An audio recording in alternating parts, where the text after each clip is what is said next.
It's Friday, the 28th of March. Welcome to the President's Daily Brief. I'm Mike Baker, your eyes and ears on the world stage. All right, let's get briefed. First up, one of the top 3 U.S. leaders of the violent Salvadoran MS-13 gang has been arrested in a major federal immigration operation in Virginia. The news comes as the Trump administration orders the Pentagon to train their spy satellites on the U.S. Mexico border to help crack down on cartel operations. Later in the show, new reports are emerging regarding the recent slaughter of members of the Alawite community in Syria, as the country grapples with the worst sectarian violence since the fall of Bashar al-Assad. Plus, North Korean dictator Kim Jong Un is back to his usual shenanigans on the Korean peninsula, recently overseeing the testing of newly developed AI-powered suicide drones. And no, I'm not sure if there's a word for shenanigans in the Korean language. And in today's Back of the Brief, Ukrainian President Zelensky raises eyebrows with a sensational prediction, claiming that Vladimir Putin's health is ailing and the Russian strongman will soon die. But first, today's PDB Spotlight. We begin in the U.S., where authorities have arrested one of the top U.S.-based leaders of the violent Salvadoran MS-13 gang as part of a sweeping immigration operation that has helped nick nearly 400 criminals over the past month. The suspect, 24-year-old Henry Villatoro Santos, was taken into custody early Thursday morning in Prince William County in Northern Virginia. That's a hot spot, believe it or not, of MS-13 activity, on charges of being in the country illegally. He was described by U.S. Attorney General Pam Bondi as among, quote, the worst of the worst, and reportedly was the head of the notorious gang's East Coast operations. That's according to a report from the New York Post. Investigators also believe he was one of the top 3 leaders of MS-13 nationwide, serving as part of what is called La Mesa, the group's top U.S. hierarchy, which reports directly back to leaders in El Salvador.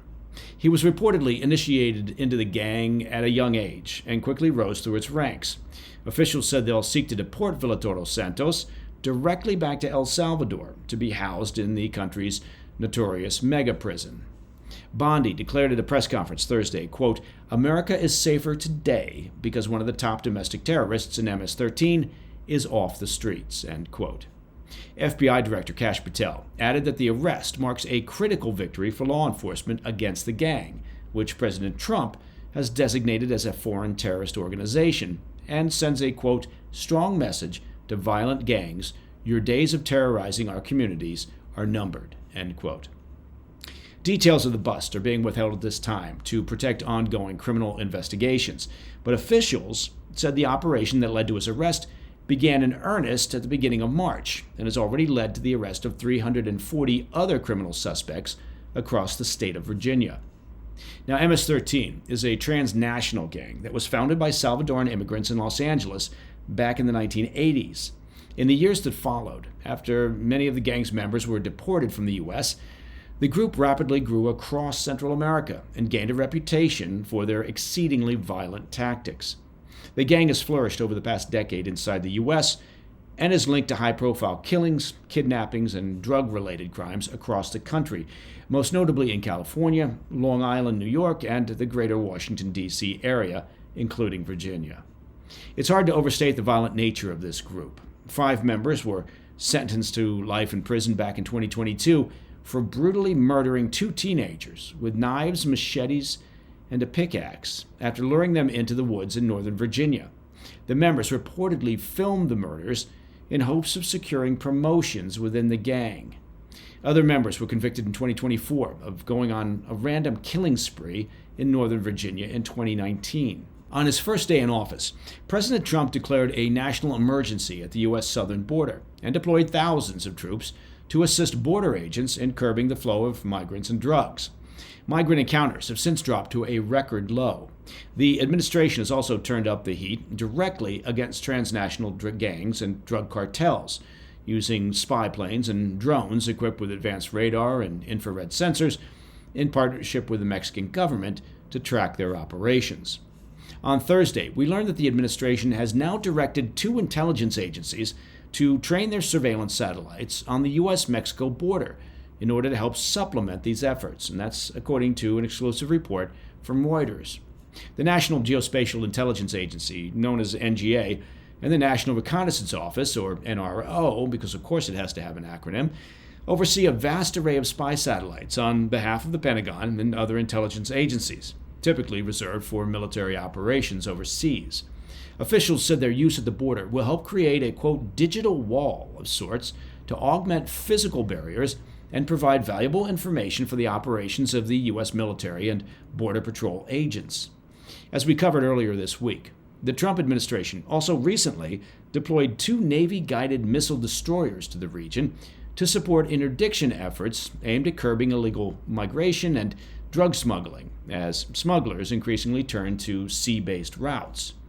By militarizing the border, the White House hopes to send a powerful message to transnational gangs and cartels that the U.S. is significantly stepping up security and interdiction efforts. All right, coming up next. New reports are emerging regarding the recent slaughter of members of the Alawite community in Syria, and North Korean dictator Kim Jong Un unveils his latest fixation: newly developed AI-powered suicide drones. I'll be right back. Hi, Mike Baker here. Well, take a look around. What do you see? Tariff wars, recession fears, stubborn inflation. So it's no wonder that gold has been routinely hitting all-time highs. Look, in volatile markets like what we have right now, well, don't just sit on the sidelines with your head in the sand, right? Take action, take control, and safeguard your savings. That's why so many Americans today are turning to Birch Gold Group. They've helped tens of thousands convert an existing IRA or 401k into an IRA in physical gold. So ask yourself this: is it time for you to hedge against inflation and economic instability with gold? To learn how to own physical gold in a tax-sheltered account, it's simple. Just text PDB to 989-898. Birch Gold will send you a free, no-obligation kit. Again, text PDB to the number 989-898. With an A+ rating with the Better Business Bureau and countless 5-star reviews, I trust Birch Gold to help me protect my savings with gold, and you can too. Just text PDB to 989-898 today. Welcome back to the PDB. The situation inside Syria has taken a grim turn as the targeted killing of Alawite civilians has extended now into Damascus. That's the latest flashpoint in spiraling sectarian bloodshed. This feels, frankly, very reminiscent of Iraq shortly after the fall of Saddam Hussein. New reports from the UK-based Syrian Observatory for Human Rights suggest the civilian death toll, consisting mostly of members of the Alawite sect, has now climbed over 1,600 individuals in a wave of the worst retaliatory violence since Bashar al-Assad's ousting. The death toll surged amid reports of field executions, forced displacement, and homes being set ablaze.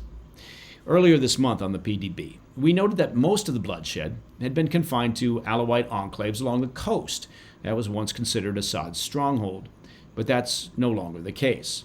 The recent killings in the al-Qadam district of Damascus suggest something, well, far more dangerous. The violence is now encroaching on the heart of the capital, raising concerns that the interim government may be losing control of its most vital territory. Eyewitnesses speaking to Reuters say the violence began on the 6th of March. Masked men stormed into al-Qadam, abducting at least 24 men. Most were later confirmed dead. It was, by all appearances, a sectarian purge. Now, this wasn't the first such incident. The survivors from earlier attacks in Latakia and Tartus had warned that this was coming. But the bloodshed spread into Damascus has shocked many, especially as interim president and former al-Qaeda member Ahmed al-Sharaa continues to struggle with fragmented command structures and growing unrest. Sharaa's forces had recently been dispatched to the coast to suppress a pro-Assad uprising. That operation left hundreds dead, and according to multiple reports, some units acted without Defense Ministry orders, a sign of just how fractured the chain of command is becoming. Now, attention has shifted back to the capital. Witnesses say the al-Qadam attackers identified themselves as members of the General Security Service, the GSS. That's a newly minted paramilitary force made up of former rebels.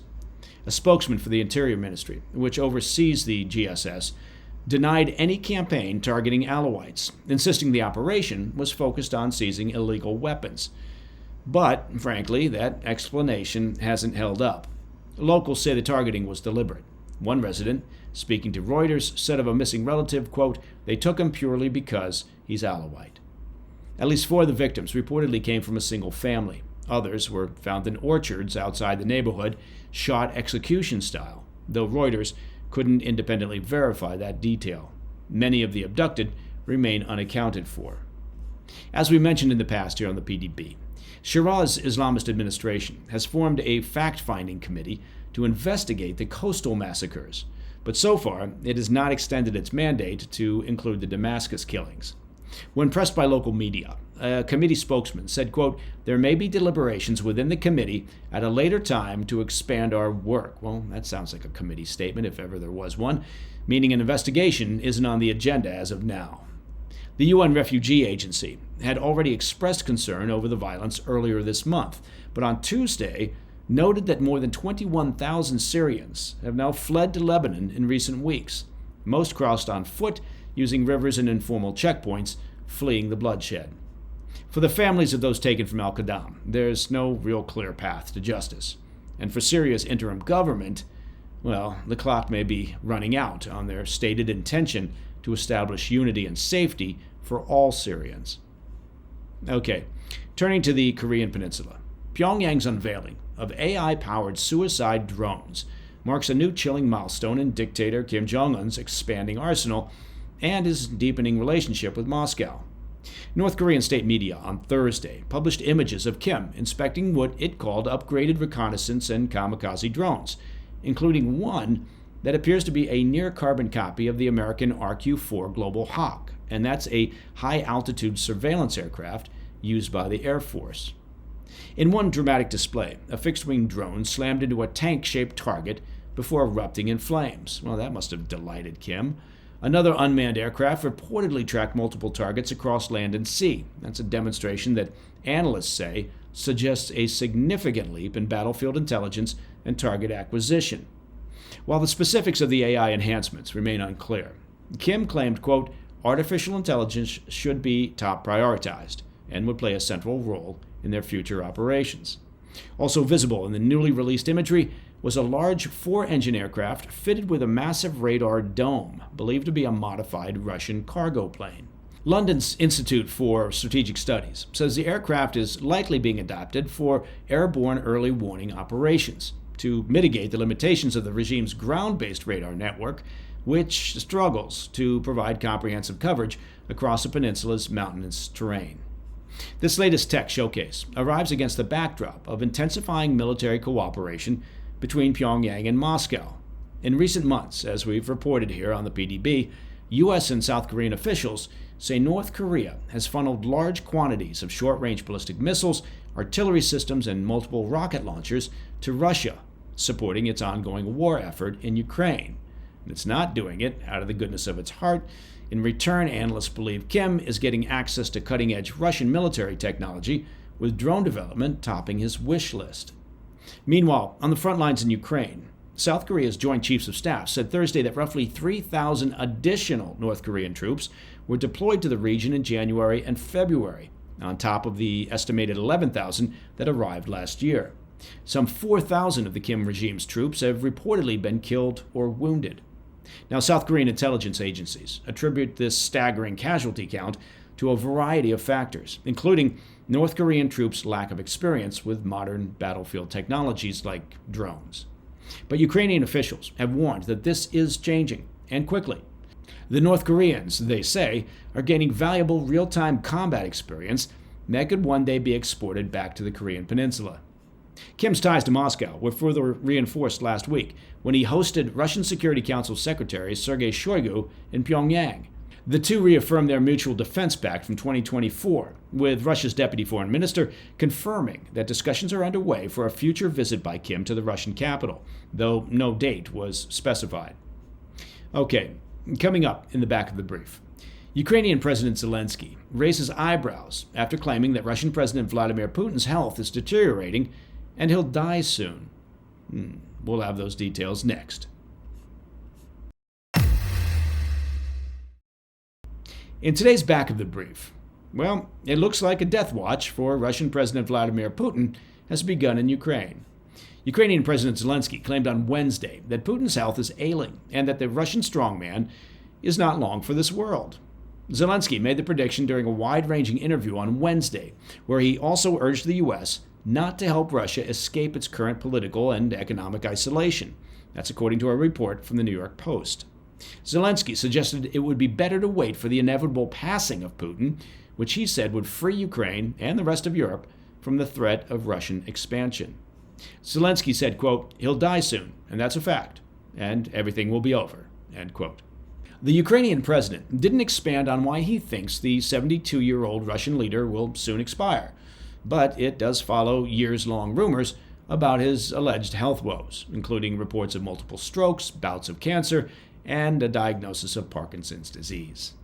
The latest speculations came last October, after Putin was seen with what appeared to be track marks on his hands from an IV, prompting rumors that he was undergoing cancer treatment. But despite the persistent rumors, there's no concrete evidence to back up these claims. The Kremlin, of course, has from time to time issued vociferous denials of these reports, decrying them as Western propaganda.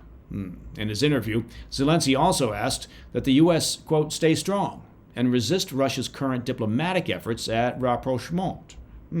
How fancy am I?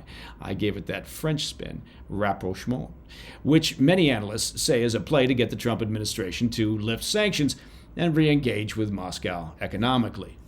Zelensky maintains that Putin, who he said will remain in power until his death, is still seeking a, quote, "direct confrontation with the West." Zelensky said, quote, "It's very important that America does not help Putin to get out of this global isolation now. I believe that this is dangerous." He added that America must maintain economic pressure, saying, quote, "If they push Putin, he will face destabilization in his society and he will fear it," end quote. The remarks come as the Trump administration attempts to negotiate a peace deal between Russia and Ukraine to end the bloody conflict, which, of course, kicked off when Putin invaded Ukraine back in February of 2022. On Tuesday, there was a minor breakthrough after Russia and Ukraine agreed, well, sort of, to a limited U.S. brokered ceasefire, halting attacks on energy sites and ensuring the safety of shipping in the Black Sea. Now, Russia made its cooperation contingent on the lifting of certain financial sanctions. And that, my friends, is the President's Daily Brief for Friday, the 28th of March. Now, of course, it is Friday, and Fridays mean new episodes of our weekend show, the PDB Situation Report. So tune in this evening at 10 p.m. on the First TV for the latest episode. We're featuring retired Colonel and cyber expert John Mills and Alireza Jafarzadeh from the Iranian Resistance Council. We're digging into the Signal group chat brouhaha, which is a technical term for goat rope, as well as the weakening of the Iranian regime and the possible collapse of the mullah's hold on power. Tune in and learn stuff. All right, I'm Mike Baker, and I'll be back later today with the PDB Afternoon Bulletin. Until then, well, stay informed, stay safe, stay cool.